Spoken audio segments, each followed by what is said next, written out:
Hello everybody, welcome to the Way of Solution. Students, this is Arabul Rahman. সকলকে স্বাগত জানাই আমাদের নতুন আরো একটা ক্লাসে। টিডব্লিউএস একাডেমিতে আমরা চলে এসেছি নিয়ে আরো একটা দুর্দান্ত কারেন্ট অ্যাফেয়ার্স এবং জিকে প্রশ্ন উত্তরের সেশন। প্রতিদিন যারা ক্লাসটিতে যুক্ত হচ্ছে সকলকে বলবো ক্লাসটিতে একটা করে লাইক করে শেষ পর্যন্ত ক্লাসটিকে দেখতে থাকবে। আজকের প্রথম পর্ব আমরা শুরু করব। আজকের প্রথম প্রশ্ন দিয়ে আমরা ক্লাসটি শুরু করব। তার আগে বলে রাখি 6 মার্চ 2026 এর আমরা কারেন্ট অ্যাফেয়ার্স চর্চা করছি। আমরা ফেব্রুয়ারি মাসের ফুল কারেন্ট অ্যাফেয়ার্স এই চ্যানেলেই কিন্তু আপলোড করে রেখেছি। তো যারা এখনো দেখোনি অবশ্যই চলে যাও এবং ওয়াচ করো সেই ভিডিওটা। সম্পূর্ণ কারেন্ট অ্যাফেয়ার্স একটা ভিডিওতেই আমি প্রায় 3 ঘন্টা তোমাদের জন্য একটা ভিডিও আপলোড করে রেখেছি। তো দ্রুত যাও, ওয়াচ করো সেই ভিডিওটা, ফেব্রুয়ারি মাসের ফুল কারেন্ট অ্যাফেয়ার্স। আজকের আমাদের প্রথম কারেন্ট অ্যাফেয়ার্সে আসবো। টিডব্লিউএস একাডেমি অ্যাপ ডাউনলোড না করলে অবশ্যই ডাউনলোড করে ফেলো। টি-20 বিশ্বকাপের ইতিহাসে দ্রুততম বা ফাস্টেস্ট 100 রান 100 করার রেকর্ডটি সম্প্রতি কে গড়েছেন? টি-20 ওয়ার্ল্ড কাপ রিসেন্টলি হচ্ছে, আমরা জানি ভারত এবং আমাদের শ্রীলঙ্কা মিলে আয়োজন করছে টি-20 ওয়ার্ল্ড কাপ 2026। সেই টি-20 ওয়ার্ল্ড কাপে সবথেকে ফাস্টেস্ট দ্রুততম 100 রান যিনি করার রেকর্ড গড়লেন তিনি হলেন ফিন অ্যালেন। ফিন অ্যালেন কোন দেশের ক্রিকেটার? নিউজিল্যান্ডের একজন cricketer. Finn Allen's 33 ball century set new টি-20 ওয়ার্ল্ড কাপ রেকর্ড। তো তার 33 বলের যে সেঞ্চুরি সেটা একটা নতুন ওয়ার্ল্ড রেকর্ড গড়েছে, একটা বিশ্ব রেকর্ড গড়েছে recently. Surpasses Chris Gayle mark as New Zealand reach final. তিনি ক্রিস গেইলকে কিন্তু অতিক্রম করেছেন। এর আগে ক্রিস গেইল কিন্তু 47 বলে সেঞ্চুরি করেছিলেন ক্রিস গেইল, এবং সেটা এতদিন পর্যন্ত টি-20 ওয়ার্ল্ড কাপ বা টি-20 বিশ্বকাপের ইতিহাসে সবচেয়ে কম বলে সেঞ্চুরি ছিল। কিন্তু রিসেন্টলি তাকে অতিক্রম করেছেন এই ফিন অ্যালেন, এবং ফিন অ্যালেন তিনি নিউজিল্যান্ডকে ফাইনালে পৌঁছে দিয়েছেন তার এই দুর্ধর্ষ পারফরমেন্সের পরে। He became the first batter to score 100 in a knockout match at the men's টি-20 ওয়ার্ল্ড কাপ। পুরুষদের টি-20 বিশ্বকাপে তিনিই প্রথম এবং একমাত্র ব্যক্তি যিনি 100 রানের স্কোর করেছেন বা সেঞ্চুরি করেছেন নকআউট ম্যাচে, নকআউট স্টেজে। আচ্ছা, এই কৃতিত্বটা তিনি গড়েছেন আমরা দেখেছি কবে? টি-20 ওয়ার্ল্ড কাপের ফার্স্ট সেমিফাইনালে, যেটা আমাদের ভারতের কলকাতাতে ইডেন গার্ডেন্সে অনুষ্ঠিত হয়। সেখানে প্রথম সাউথ আফ্রিকা ব্যাট করতে নেমে 169 রান করে 8 উইকেটের বিনিময়ে 20 ওভারে, যার মধ্যে মার্কো ইয়ানসন তিনি করেছিলেন 30 রান, এবং নিউজিল্যান্ডের পক্ষ থেকে রচিন রবীন্দ্রা সবচেয়ে ভালো বল করেছিল, 29 রান দিয়ে 2 উইকেট নিয়েছিল। আর নিউজিল্যান্ড কি করে? জবাবে নিউজিল্যান্ড ব্যাট করতে নেমে 1 উইকেট হারিয়ে 173 রান করে মাত্র 12.5 বলে, ঠিক আছে, 12.5 ওভারে। মানে বুঝতেই পারছো 13 ওভারও তাদের কিন্তু লাগেনি, তারা একটা বল আগেই রান তারা তুলে দিয়েছে। ফিন অ্যালেন একটা রেকর্ড গড়ে, ফার্স্টেস্ট সেঞ্চুরি করে টি-20 ওয়ার্ল্ড কাপে 33 বলে 100, এবং তার সাথে ব্যাট করতে নেমে শেফিল্ড বলে একজন, টিম শেফিল্ড, তিনি 33 বলে 58 রান করেন। তো উভয়ই 33 করে বল খেলেছিলেন।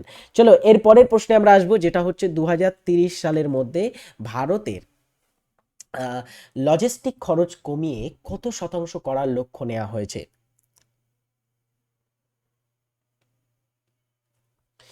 ভারতের লজিস্টিক্সের যে খরচটা হয়ে থাকে সেই খরচ কমানোর জন্য একটা লক্ষ্যমাত্রা নেওয়া হয়েছে যে আমরা 2030-এর মধ্যে এত শতাংশ লজিস্টিক্স বা আমাদের সরবরাহ খরচ, লজিস্টিক্স মানে বুঝতে পারছো সরবরাহ খরচ, সেটা আমরা কমিয়ে আনবো।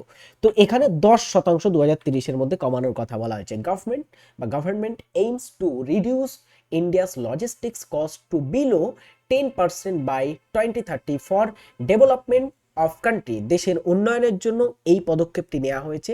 2030-এর মধ্যে 10%-এর নিচে আমাদের সরবরাহ বা লজিস্টিক্সের যে খরচ সেটা কমিয়ে আনার কথা বলা হচ্ছে। And union minister Prahlad Joshi এটা কিন্তু ঘোষণা করেছেন রিসেন্টলি, কেন্দ্রীয় মন্ত্রী প্রহ্লাদ যোশী। নেক্সট হচ্ছে, সম্প্রতি কোন দেশের সর্বোচ্চ নেতার উত্তরসূরি হিসাবে মোজতবা খামেইনির নাম উঠে এসেছে? রিসেন্টলি আমরা দেখছি মিডল ইস্ট বা মধ্যপ্রাচ্যে যুদ্ধ চলছে, মধ্যপ্রাচ্যে কিন্তু ফুল ফেজ আমরা একটা যুদ্ধ চলছে দেখতে পাচ্ছি। সেখানে বিভিন্ন কান্ট্রিতে, বিভিন্ন দেশে আমরা দেখছি যুদ্ধ চলছে, এবং রিসেন্টলি আমরা কারেন্ট অ্যাফেয়ার্সে করেছি যে ইরানের সর্বোচ্চ যিনি নেতা ছিলেন, লিডার ছিলেন, আয়াতুল্লাহ খামেনি, তাকে ইসরায়েল এবং ইউএসের একটা জয়েন্ট মিলিটারি বা একটা জয়েন্ট, যদি আমরা বলি কি বলা হয় ওটাকে, জয়েন্ট একটা আক্রমণ, হ্যাঁ, সেই আক্রমণে তিনি নিহত হয়েছেন। এখন আমরা যদি দেখি এখানে জয়েন্ট অপারেশন, যাই হোক অপারেশনে নিহত হয়েছেন। তো ইরানের সেই পরবর্তী উত্তরসূরি, সর্বোচ্চ নেতার উত্তরসূরি হিসাবে উঠে এসেছেন মুজতবা খামেইনি। তিনি হচ্ছেন কে?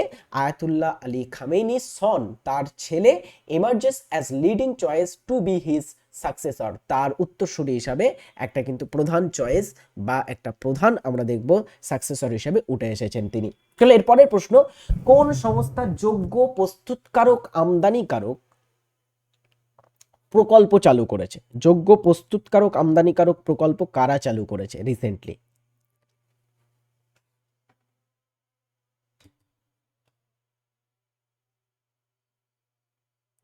রাইট অ্যান্সার হচ্ছে সিবিআইসি। সিবিআইসি কি? Central board of indirect taxes, মানে কেন্দ্রীয় একটা পরোক্ষ শুল্ক বা পরোক্ষ ট্যাক্সের একটা বোর্ড আছে, সিবিআইসি আমরা বলে থাকি। কেন্দ্রীয় board of indirect taxes and customs বলে এই বোর্ডটা, যারা ইন্ট্রোডিউস করেছে deferred customs duty payment facility for eligible manufacturer importer as announced in union budget 2026-27, অর্থাৎ 2026-27 যে বাজেট ছিল সেই বাজেটে ঘোষণা করা হয়েছিল যে যোগ্য প্রস্তুতকারক অর্থাৎ এলিজিবল ম্যানুফ্যাকচারার এবং আমদানিকারক যারা থাকবে ইম্পোর্টার্স, হ্যাঁ, তাদের জন্য বিলম্বিত শুল্ক ব্যবস্থা বা শুল্ক প্রদানের সুবিধা চালু করছে এই সিবিআইসি। এবং CBIC also notifies eligibility and guidelines for eligible manufacturer importer scheme. এবং এরা কিন্তু রিসেন্টলি কী করেছে, যোগ্য যারা প্রস্তুতকারক আছে বা আমদানিকারক আছে তাদের জন্য তাদের প্রকল্পের জন্য যোগ্যতা এবং নির্দেশিকাও কিন্তু রিসেন্টলি জারি করেছে, ঠিক আছে, গাইডলাইন জারি করেছে বা নির্দেশিকা জারি করেছে রিসেন্টলি তারা। অলরাইট, চলো এর পরের প্রশ্নে আসবো আমরা। আস্মিতা লীগ ভারত সরকারের কোন প্রধান ক্রিয়া কর্মসূচির অংশ?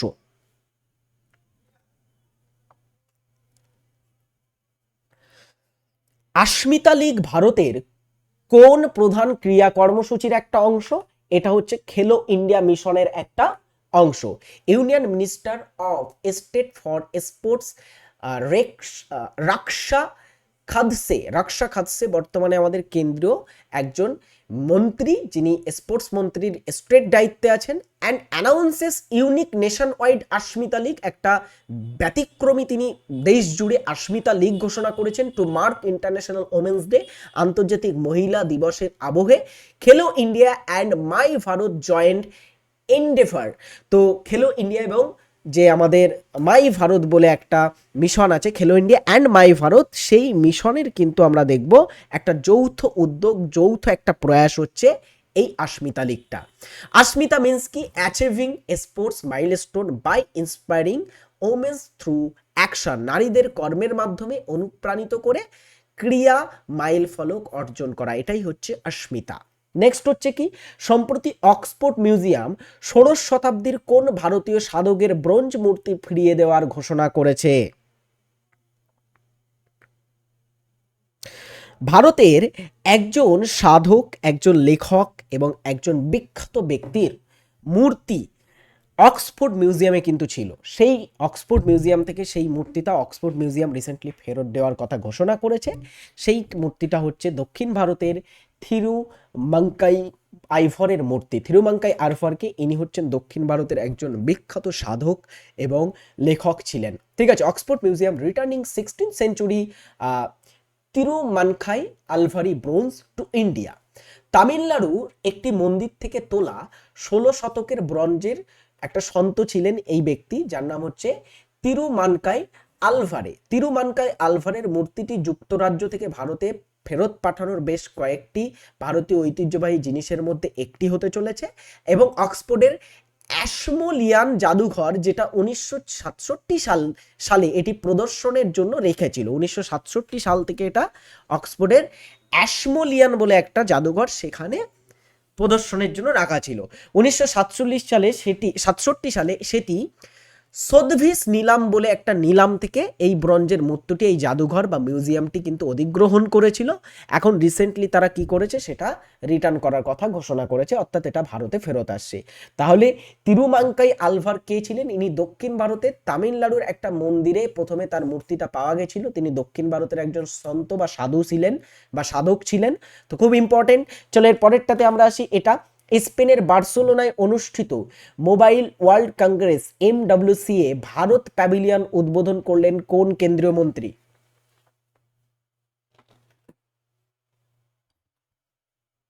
ভারত প্যাভিলিয়ন উদ্বোধন করলেন বার্সেলোনাতে যিনি, তার নাম জ্যোতিরাদিত্য সিন্ধিয়া, ভারতের যোগাযোগ মন্ত্রকের দায়িত্বে বর্তমানে আছেন।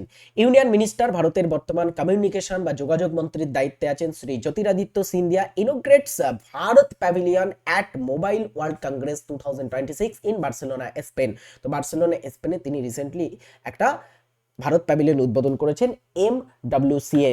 নেক্সট, সম্প্রতি কোন রাজ্য সরকার মানুষ ও বন্যপ্রাণী সংঘাত কমাতে হনুমান প্রকল্প বা প্রজেক্ট হনুমান চালু করেছে? মানুষ এবং যে বন্যপ্রাণীর মধ্যে সংঘাত হয় প্রায়শই আমরা দেখব বনভূমি অঞ্চল বা বনভূমি সংলগ্ন অঞ্চলে মানুষ এবং বন্যপ্রাণীর মধ্যে প্রায়শই সংঘাত হয়। বনভূমি, হাতি, বাঘ ইত্যাদি, বাঁদর ইত্যাদি আমাদের কৃষি জমিতে ঢুকে পড়ে। হ্যাঁ, আবার মানুষ যখন কাটতে যায় বনের মধ্যে, তখন অনেক সময় প্রাণী এবং মানুষের কিন্তু সংঘাত দেখতে পাই আমরা। এটা কমাতে আমরা দেখব কি হনুমান প্রজেক্ট হনুমান চালু করেছে Andhra Pradesh recently. Okay, Hanuman's project launched by tackle human wild life conflict in Andhra Pradesh. চলো নেক্সট প্রশ্নে আমরা আসি, যেটি হচ্ছে এটা সিভি আনন্দ বোসের পদত্যাগের পর পশ্চিমবঙ্গের অতিরিক্ত দায়িত্ব কাকে দেওয়া হয়েছে? আচ্ছা, সিভি আনন্দ বোস ইনি হচ্ছেন পশ্চিমবঙ্গের গভর্নর ছিলেন। রিসেন্টলি তিনি তার রিজাইন বা তিনি রিসেন্টলি সম্প্রতি গতকালকেই তিনি অবসর ঘোষণা করেছেন। অবসর নয় আর কি, তিনি তার পদত্যাগপত্র ঘোষণা করেছেন বা পদত্যাগপত্র জমা দিয়েছেন। তো সেই সিভি আনন্দ বোস তার পদত্যাগপত্র দেওয়ার পরে রিসেন্টলি পশ্চিমবঙ্গের রাজ্যপালের অতিরিক্ত দায়িত্ব আরেকজনকে দেওয়া হয়েছে। তিনি কে? তো পশ্চিমবঙ্গের রাজ্যপালের অতিরিক্ত দায়িত্ব যাকে দেওয়া হয়েছে তিনি হলেন, ভুল আছে, এটা ভুল আছে, RN রবি হবে তামিলনাড়ুর রাজ্যপাল। তামিলনাড়ুর রাজ্যপাল পদে তিনি আছেন। ঠিক আছে, চলো এবারে আমরা জিকে প্রশ্ন উত্তরে আসবো। তার আগে বলি, CV Ananda Bose resigns as West Bengal governor, RN Ravi to hold additional charge. তামিলনাড়ুর রাজ্যপাল RN রবিকে অতিরিক্ত দায়িত্ব দেয়া হয়েছে। TWS একাডেমিতে বর্তমানে কি কি ব্যাচ চলছে একবার একটু দেখে ফেলো।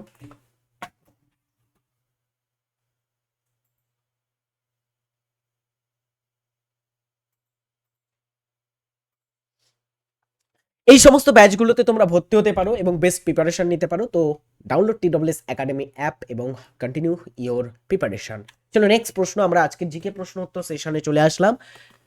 চৌরি চৌরার ঘটনার পর মহাত্মা গান্ধী মহাত্মা গান্ধী কোন আন্দোলন, প্রশ্নের মধ্যে থেকে গেছে এই জিনিসটা, কোন আন্দোলন প্রত্যাহার করে নেয়? তো প্রশ্নে পেয়েই গেছে অসহযোগ আন্দোলন। তো অসহযোগ আন্দোলনটা মহাত্মা গান্ধী প্রত্যাহার করে।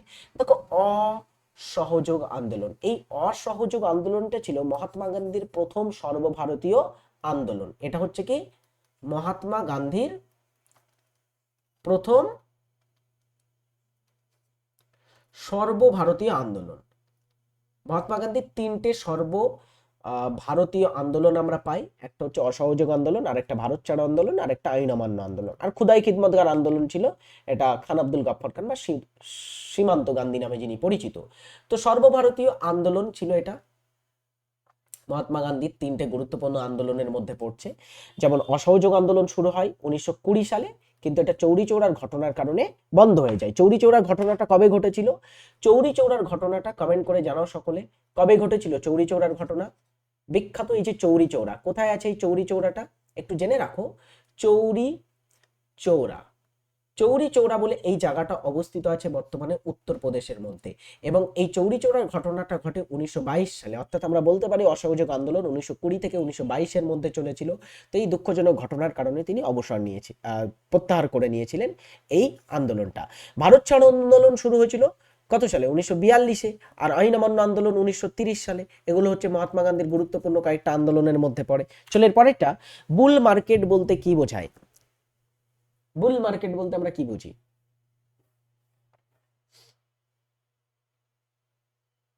বুল বুল মার্কেট বলতে সাধারণত বোঝায় যখন শেয়ার বাজারের শেয়ারের দাম বাড়তে থাকে এবং বাজারে আশাবাদ থাকে, ঠিক আছে, বাজার যখন বাড়ছে, যারা বিনিয়োগকারী তারা আশাবাদী থাকছে, এমন মার্কেটকে আমরা বলছি বুল মার্কেট।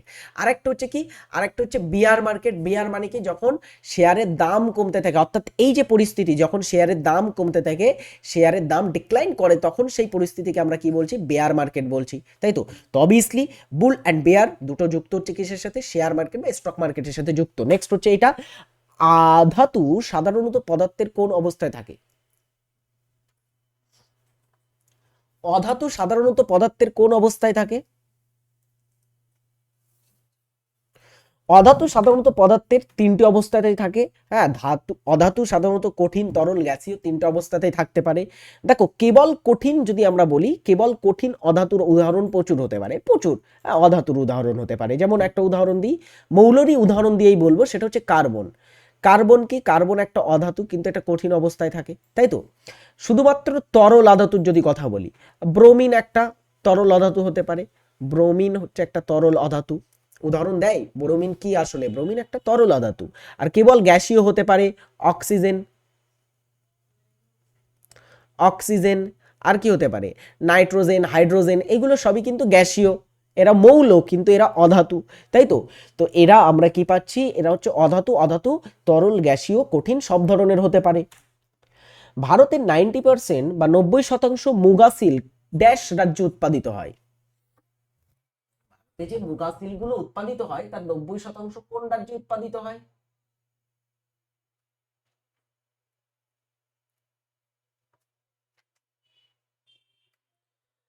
ভারতের মুগা সিল্কের মধ্যে 90% উৎপাদিত হয়ে থাকে আসাম রাজ্যে। আসামে মুগা সিল্ক উৎপাদিত হয়ে থাকে। চলো এর পরেরটা, 2022 সালে কোন গানটি সেরা মৌলিক গান বা বেস্ট অরিজিনাল সং বিভাগে গোল্ডেন গ্লোব পুরস্কার জয়ী প্রথম ভারতীয় গান হয়ে ইতিহাস গড়েছিলেন? চলো, এসএসসি জিডি বা আমাদের সেন্ট্রালের এক্সামের ক্ষেত্রে এই ধরনের প্রশ্ন খুব খুব খুব ইম্পর্টেন্ট প্রশ্ন হয়ে দাঁড়ায়। হ্যাঁ, বিশেষ করে এরকম আর্ট অ্যান্ড কালচার থেকে, ভারতের গান, মিউজিক ইত্যাদি ইত্যাদি থেকে। তো 2022 সালে যে গানটি সেরা মৌলিক গানের পুরস্কার জিতেছিল, বেস্ট অরিজিনাল সং এর বিভাগে গোল্ডেন গ্লোব জিতেছিল। রিসেন্টলি আমরা গোল্ডেন গ্লোব দেখেছি না, কারা কারা পেয়েছে? হ্যামনেট বলে একটা সিনেমা পেয়েছে, তাই তো। তারপরে গোল্ডেন বলে একটা গান, 2025-এ গোল্ডেন গ্লোব কারা পেয়েছে জানো? একটা যদি বেস্ট অরিজিনাল মিউজিকে দেখি, সেটা হচ্ছে গোল্ডেন। গোল্ডেন বলে একটা গান আছে, সেই গানটা 2025 সালে বেস্ট অরিজিনাল মিউজিকের জন্য গোল্ডেন গ্লোব জিতেছে। কিন্তু 2022-এ জিতেছিল নাটু নাটু গান, যেটা RRR থেকে। এই নাটু নাটু গানটা অস্কারও জিতেছিল, একটু জেনে রাখবে, এটা অস্কারও জিতেছিল বেস্ট অরিজিনাল মিউজিক হিসাবে, হ্যাঁ, পরবর্তীতে। কম্পিউটারের চালু বা বুটিং করার জন্য প্রয়োজনীয় নির্দেশাবলী কোথায় সংরক্ষিত থাকে?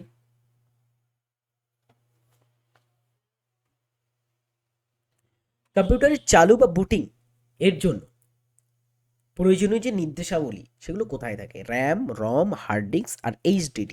সাধারণত এটা রমে থাকে, ঠিক আছে। রিড অনলি মেমোরি বা রম এখানে রাইট অ্যান্সার করব। চলো, এটা শব্দ তরঙ্গ কোন ধরনের তরঙ্গ? ইজি প্রশ্ন, খুব ইজি একটা প্রশ্ন। শব্দ তরঙ্গ কোন ধরনের তরঙ্গ?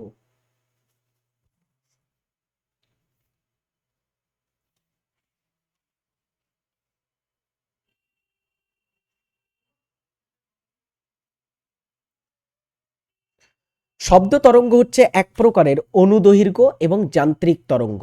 অনুদৈর্ঘ্য এবং যান্ত্রিক তরঙ্গ। চলো এরপরে, কলিঙ্গ যুদ্ধের পর কোন সম্রাট বৌদ্ধ ধর্ম গ্রহণ করেন? কলিঙ্গ যুদ্ধ কবে হয়েছিল? কলিঙ্গ যুদ্ধ হয়েছিল 261 খ্রিস্টপূর্বাব্দে। কলিঙ্গ যুদ্ধ কবে হয়? কলিঙ্গ যুদ্ধ সংগঠিত হয় 261 খ্রিস্টপূর্বাব্দে। কাদের কাদের মধ্যে হয়েছিল এই কলিঙ্গ যুদ্ধটা? একদিকে ছিল কলিঙ্গ রাজবংশ, অন্যদিকে ছিল মৌর্যরা। মৌর্যদের থেকে কে ছিল? মৌর্যদের থেকে ছিল অশোক। তো অশোক কলিঙ্গ যুদ্ধের পরে বৌদ্ধ ধর্মে দীক্ষিত হয়েছিলেন। অশোক বৌদ্ধ ধর্মকে ফলো করতো, আমরা জানি, তাই তো। হ্যাঁ, আর তা নিয়ে প্রচুর বৌদ্ধ ধর্মের উল্লেখযোগ্য কয়েকটা ঘটনার কথা আমি তার সাথে যুক্ত যদি দেখি, সাঁচি স্তূপ তিনি নির্মাণ করেছিলেন। হ্যাঁ, তারপরে খুব ইম্পর্টেন্ট হচ্ছে অশোক সারনাথের স্তূপে নির্মাণ করেছেন। অশোকের দ্বারাই কিন্তু বোধগয়ায় মন্দির তৈরি হয়েছিল। এবং এই অশোক তার সময়েই তৃতীয় বৌদ্ধ সম্মেলন, তৃতীয় বৌদ্ধ সম্মেলন কার সময়ে হয়? তৃতীয় বৌদ্ধ সম্মেলন আমরা দেখব তার সময়ে অনুষ্ঠিত হয়। ঠিক আছে, তৃতীয় বৌদ্ধ সম্মেলন কার সময় হয়?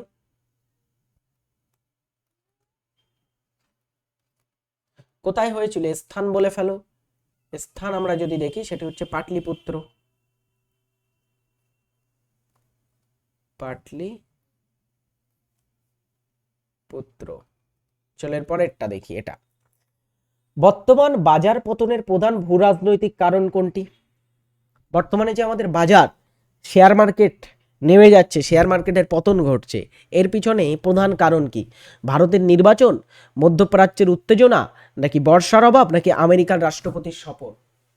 কি উত্তর হবে? বর্তমানে যে বাজার নিচে নেমে যাচ্ছে এটার পিছনে প্রধান কারণ মধ্যপ্রাচ্যের উত্তেজনা, মিডিল ইস্টে যে আমরা দেখছি যুদ্ধ চলছে সেটার কারণেই বিশ্বে তেলের দাম বাড়ছে এবং আস্তে আস্তে আমরা দেখছি বাজারের পতন ঘটছে, তাই তো? এটা হচ্ছে মধ্যপ্রাচ্যের উত্তেজনা। চলো পরেরটা, একটা হোমওয়ার্ক। পশ্চিমবঙ্গের কোন শহরকে রেশম শহর বলা হয়? কমেন্ট করে অবশ্যই সকলে এটার উত্তর জানাতে ভুলবে না। চলো এর পরের প্রশ্ন দেখি। নিচের কোন কমিটি মৌলিক কর্তব্য অন্তর্ভুক্ত করার সুপারিশ করেছে? একটা কমিটি মৌলিক কর্তব্য অন্তর্ভুক্ত করার সুপারিশ করে। মৌলিক কর্তব্য কিন্তু মূল সংবিধানে ছিল না। মৌলিক কর্তব্য যুক্ত হয় কবে? মৌলিক কর্তব্য, এই মৌলিক কর্তব্য এটা 1976 সালে একটা সংশোধনী হয়, 42তম সংশোধনী। হ্যাঁ, 42তম সংবিধান সংশোধনী, সেই 42তম সংবিধান সংশোধনীর মাধ্যমে এটা যুক্ত হয় ভারতের সংবিধানে। ভারতের সংবিধানে যুক্ত হয়। এখন এটা যে ভারতের সংবিধানে যুক্ত হয়, এই যে ভারতের সংবিধানে যুক্ত হয়েছিল এটা একটা কমিটির সুপারিশে, সেই কমিটিটা ছিল শরণ সিং কমিটি। ভুল আছে? এটা তো ভুল আছে নাকি? হ্যাঁ, শরণ সিং কমিটি হবে না, বলবন্ত রায় মেহতা কমিটি তো পঞ্চায়েত ব্যবস্থার সাথে যুক্ত। ইয়েস অর নো বলো সকলে কমেন্ট করে।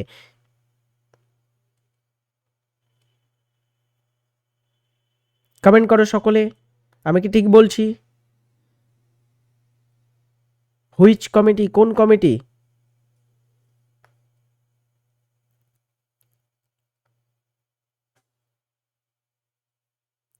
চলো এটা ভুল আছে, তাহলে অপশান বি ভুল আছে, এটা অপশান সি হবে, শরণ সিং কমিটি উত্তর হবে। হ্যাঁ, চলো এর পরেরটা দেখি।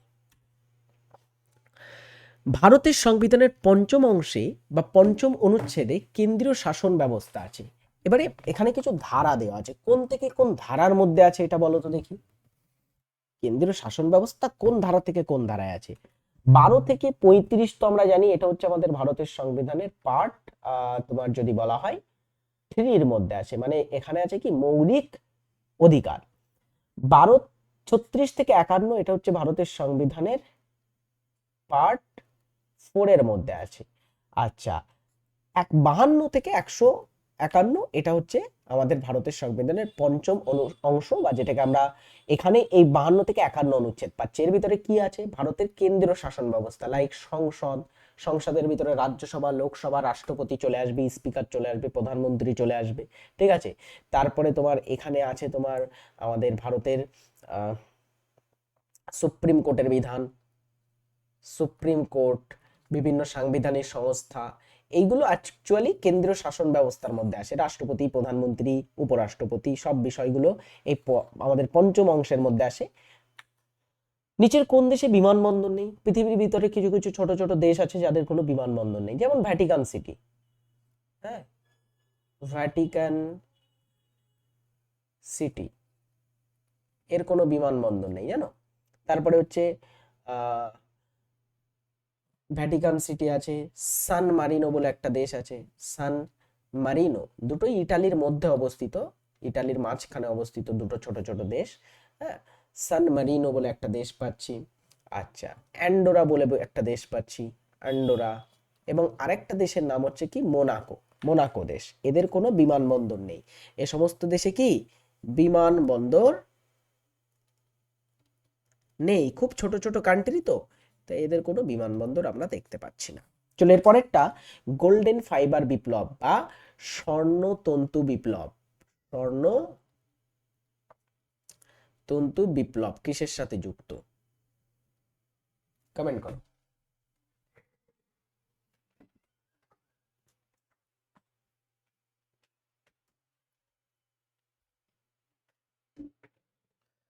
স্বর্ণতন্তু বিপ্লব কিসের সাথে যুক্ত? পাট উৎপাদনের সাথে যুক্ত। পাটকে আমরা অনেক সময় সোনালী তন্তু বা স্বর্ণতন্তু বলে থাকি। হ্যাঁ, পাটকে কি বলা হয়? সোনালী তন্তু। সোনালী তন্তু, তাই আমরা এটাকে স্বর্ণতন্তু বিপ্লব বলছি। চলো এর পরেরটা হচ্ছে দিন ই ইলাহি ধর্ম প্রচলন করেন কে? দিন ই ইলাহি একটা বিশেষ ধর্মমত, একটু ইউনিক ধর্মমত। এই ধর্মমতটা প্রচলন করেছিলেন মুঘল সম্রাট আকবর। কবে? 1582 সালের দিকে, 1582 খ্রিস্টাব্দে এই ধর্মমত তিনি প্রচার করেন। এবং বীরবল, বীরবল তিনি প্রথম ছিলেন। বীরবল তারই একজন সভাসদ, সেই বীরবল প্রথম এই ধর্ম গ্রহণ করেন। প্রথম এই ধর্ম গ্রহণ করেন। ঠিক আছে, কে প্রথম ধর্মমত দিনে ইলাহি গ্রহণ করেন? বীরবল। চলো পরেরটা, ভারতের সবুজ বিপ্লবের মূল কারণ কি ছিল? সবুজ বিপ্লব 1960-এর দশকে হয়। 1960-এর দশকে আমরা জানি ভারতবর্ষ দুটি পরপর যুদ্ধের মধ্যে কিন্তু আটকা পড়ে। ফার্স্ট যে যুদ্ধটা হয় সেটি হচ্ছে ভারত চীন যুদ্ধ 1962-তে, ভারত চীন যুদ্ধ, আর একটা 1965-তে আমরা দেখছি ভারত পাক যুদ্ধ। দুটো যুদ্ধ হচ্ছে। এই যুদ্ধের সময় কি হয়? ভারতে উচ্চ খাদ্য ঘাটতি দেখা যায়। হ্যাঁ, এবং সাথে সাথে ভারতবর্ষে জনসংখ্যা বৃদ্ধি পেতে থাকে, তো উচ্চ খাদ্য ঘাটতি দেখতে পাওয়া যায়। এবং এর কারণে আমরা দেখব ভারতে সবুজ বিপ্লব হয়েছিল। পরবর্তীতে উচ্চ ফলনশীল বীজ বা ইত্যাদির ব্যবহার করে সবুজ বিপ্লব হয়। তাই তো, তো এখানে অপশন কোনটি উত্তর করছি আমরা? ডি। নেক্সট, নীল দর্পণ নাটকটির রচয়িতাকে? নীল দর্পণ নাটক। এবং ভারত চেয়েছিল সবুজ বিপ্লবের সময়ে বাইরের দেশ থেকে আমদানি কমাতে। ঠিক আছে, ভারত আমদানি কমাতে চেয়েছিল। যত বাইরের দেশের উপরে ডিপেন্ডেন্ট থাকবো তত কি হবে? তত আমাদের উপরে বাইরের দেশ কিন্তু তত কিন্তু মনমানি করবে। তো এই বাইরের দেশের উপরে ডিপেন্ডেন্স কমাতে আমরা কি করছি? এখানে ডিপেন্ডেন্ট কমাতে আমরা নিজেরা খাদ্য উৎপাদনের উপরে ধ্যান দিচ্ছি। নীলদর্পণ নাটকটি বলো, দারুণ একটা প্রশ্ন। নীলদর্পণ নাটকটি কে রচনা করেছিলেন? অবশ্যই হিস্ট্রিতে খুব উল্লেখযোগ্য একটা নাটক দীনবন্ধু মিত্র, যেটা নীল চাষীদের অত্যাচারের উপর ভিত্তি করে এই নাটকটা লেখা হয়েছিল। নেক্সট, নিচের কোনটি ভারতের বৃহত্তম মরুভূমি? গোবি মরুভূমি, সাহারা মরুভূমি, থর মরুভূমি, কালাহারি? একদমই সহজ সহজ সহজ ইজি একটা প্রশ্ন। থর মরুভূমি ভারতে আছে, বাকিগুলো তো ভারতে নেই, তাহলে থর রাইট অ্যান্সার। হ্যাঁ, কোথায় আছে থর মরুভূমি? রাজস্থানে আছে।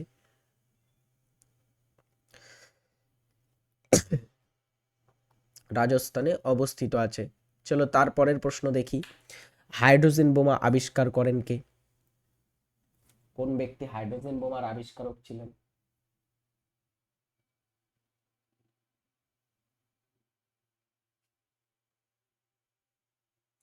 হাইড্রোজেন বোমা যিনি আবিষ্কার করেছিলেন তিনি হচ্ছেন এডওয়ার্ড টেলার। অনেকে ওপেন হাইমার করবে, ওপেন হাইমার ছিলেন পারমাণবিক বোমার আবিষ্কারক। পারমাণবিক বোমা যিনি আবিষ্কার করেন তিনি হচ্ছেন ওপেন হাইমার।